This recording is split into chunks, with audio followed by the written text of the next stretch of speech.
నమస్కారం గంటారావానికి స్వాగతం. ముందుగా ప్రధానాంశాలు. సీఎం రేవంత్ రెడ్డికి బండి సంజయ్ బహిరంగ లేఖ. కొన్ని గ్రామాలకే పథకాలు పరిమితం చేయడంపై విమర్శ.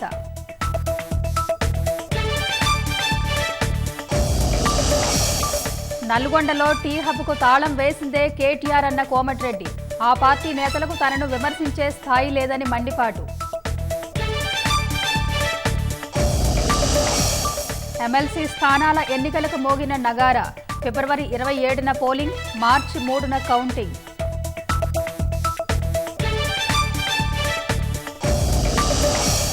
డిజిటల్ ట్రేడింగ్ మోసాలకు పాల్పడుతున్న 52 మంది అరెస్ట్.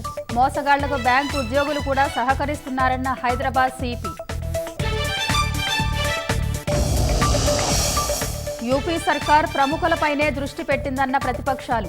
నైతిక బాధ్యత వహిస్తూ సీఎం యోగి రాజీనామాకు డిమాండ్.